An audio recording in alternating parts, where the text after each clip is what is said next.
خب سلام رفقا، حالتون خیلی خوب باشه. سال حقیقت انسان میخوایم بریم سراغ ادامه دوره نکست و این جلسه میخوایم بریم سراغ بحث کلاینت کامپوننت و درخواست دادن API داخلش، ببینیم چطور انجام میشه و یه مقایسه کوچولویی با سرور کامپوننت نسبت بهش داشته باشی. به نظرم خوبه که اینجا این رو ببینیم و تفاوت این دوتا رو با هم دیگه متوجه بشیم که عمقش داره چه اتفاقی میفته. خب سرور کامپوننت که با هم دیگه دیدیم، حالا بحث لودینگ و بحث در واقع ارورش هم با هم دیگه دیدیم. حالا میخوایم سراغ کلاینت کامپوننت.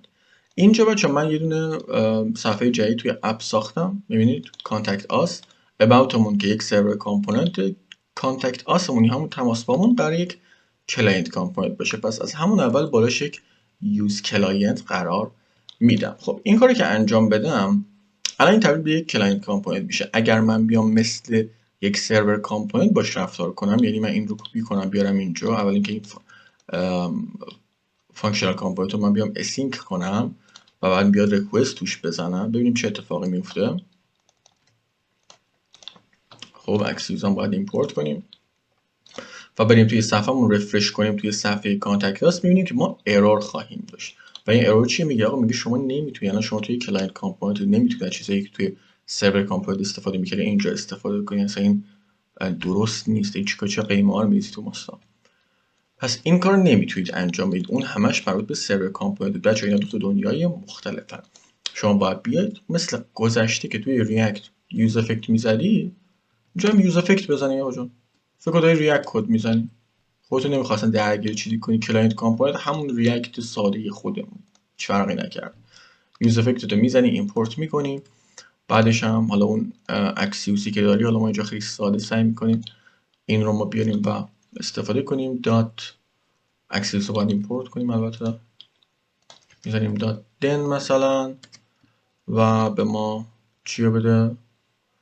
ریزالت رو بده و حالا توش ما می‌خوایم استفاده کنیم. حالا یه لاگ به ما بده از ریزالت، ببینیم چی از همه، چون کلاینت کامپوننت هم هستیم توی لاگ به راحتی میتونیم ببینیمش. میبینیم الان رفرشی اروری نداری. رفرش کنم دیتا رو میبینم، میگه آقا جان دارم بهت دیتا میدم که اینجا میتونی قرارش بدی. خب پس میام چیکار میکنم؟ کافیه بیام یه استیت اینجا بسازم. پس میشه بذاریم آقا جان مثلا پروداکت. اوکی، این یکم میشه set products. یه آرایه خالی خواهد بود. استیت هم باید ایمپورت کنیم دوباره. میام اینجا ریزالت رو به جایی که لاگ بگیرم بگیم آقا جان بیا دات دیتا رو، ریزالت دات دیتا رو بذار داخل set products. اوکی، خب کاری که انجام دادیم. پس الان دیتای ما میره میشه توی این استیت. یه لاگ اینجا ازش بگیرم ببینم چیه، ببینیمش، رفرش کنیم. میبینی که اولش خالیه تو اینیشیال رندر اولیه، بعدش میاد یوز افکت اتفاق میفته، پر میشه دیتامون و دیتامون میشه این. درسته؟ خب این از دیتایی که الان ما اینجا داریم و به این سطح مثل گذشته میتونیم API کال انجام بدیم. همین کاری که اینجا انجام دادیم دیتا رو داریم دیگه. ما زدیم دیتا دات مپ.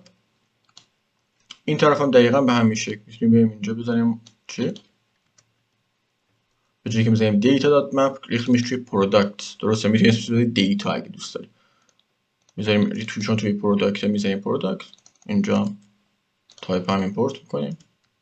میبینی همین الان توی کانتکت آسم وجود داره. فقط نوعهایی که ما اینها رو استفاده کردیم، چون یکیش سرور کامپوننت، یکیش کلاینت کامپوننت، اینا سرور کامپوننت، این کلاینت کامپوننت، با هم دیگه متفاوت بودن. اوکی، خب این از تفاوت نوع استفاده شون. حالا یک چیزی که من اینجا میخواستم حتما بهتون نشون بدم، مثلا دلیل این که من اومدم این رو با هم مقایسه کردم، وگرنه میتونستم بهتون بگم کلاینت کامپوننت که همون قبلی است، نمیخواد نگاه کنید، برید همون استفاده کنید. چیزی که میخواستم اینجا بهتون نشون بدم اینه که بچه‌ها من اینو گفتم توی جلسه سرور کامپوننت هم، توی موقعی که about رو با هم ساختی گفتم این اگه کنترل یو بزنید الان صفحه about رو به شما میده. درسته؟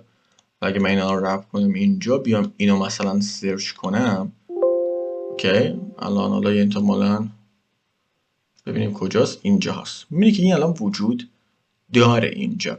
اوکی، یعنی این برای سئو اتفاق افتاده، سمت سرور رندر شده و یک HTML کامل با این دیتای کامل، این صفحه کامل به ما داده شده. یعنی همین about توشه، چی داده استاتیکی که ما توش داریم اینو بزرگ کنم من براتون. همین about که خودمون به صورت استاتیک نوشتیم اینجا هست توی صفحه about، ما about استاتیک نوشتیم، هم دیتایی که داریم میگیریم توی سئو الان هستش. حالا بریم توی کلاینت کامپوننت یا همون کانتکت آس بیایم کنترل یو بزنیم، دوباره این رو رپ کنیم، این دفعه بیایم سرچ کنیم ببینیم آیا وجود داره یا نه. اگه من بیام توی اون صفحه، بذار اینجا یک کانتکت آس هم قرار بدیم،